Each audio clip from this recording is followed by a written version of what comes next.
comments?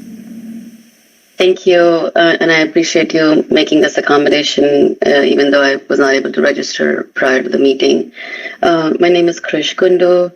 I'm the co-founder and executive director of Texas Jail Project.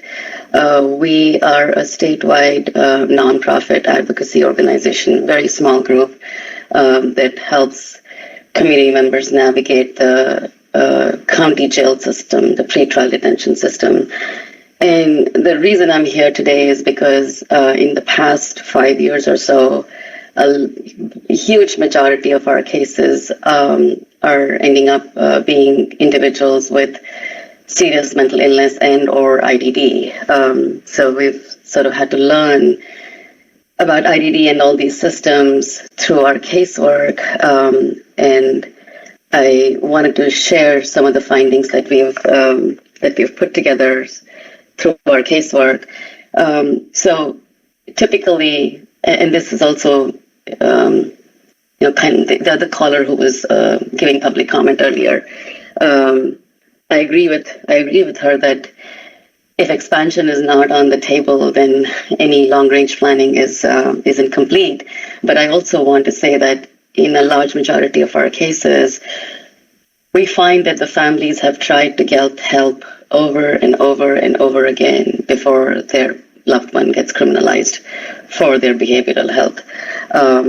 Many of the cases are arrests from group homes, where when we dig deep into the story, it's unclear why this person was placed in the group home to begin with, because it was very clear from all the documentation of behavioral health prior to that placement that the group home is not an appropriate placement. It almost seems like we're waiting for a crime to happen before that person can make it to something that was already an entitlement for them, which is an SSLC.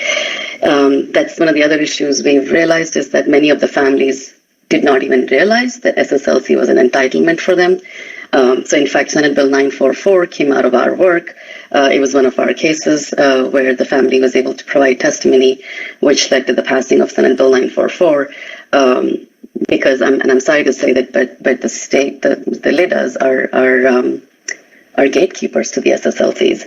And now I understand that we do not want to institutionalize everybody, neither do we. But I don't understand how we're okay with institutionalizing people in jails. And like Miss Eve's grandson, who's been in county jail for over a year, we have many such cases where people are sitting in jails for years. And in fact, in the IDD advisory committee that was legislatively mandated by, for the jail commission to run, in fact, they're meeting this morning, their first meeting of the year this morning. In the IDD advisory committee, we learned that the largest number of transfers to state-supported living centers are happening from county jails. They showed us a pyramid, and at the base of the pyramid were the county jails. So not from the community, not from group homes, not from the streets, but the largest number of transfers to SSLCs are happening from county jails. To me, that's deeply troubling and alarming that we are somehow comfortable as a community, as a society, to first lock up our most vulnerable people before we provide what is already an entitlement or should be an entitlement for them. Ma'am, can you please wrap up your comments in order to provide the same guidelines for all participants? Thank you. I mean, that's really all I wanted to say. Thank you for taking the time and for letting me speak, even though I hadn't registered prior. And I'm happy to have this conversation with anybody who's on this planning report to share the individuals and the cases that I'm not able to share publicly. But I think it's really important for qualitative data for y'all to be able to hear those stories. And again, every one of those families tried to get help over and over again before they were criminalized. So the road to the SSLCs is going through county jails, and that's something that I really hope that in your planning we can address to stop that road from going through the county jails. Thank you so much for listening. I really appreciate it. Yes, ma'am. Thank you for your feedback.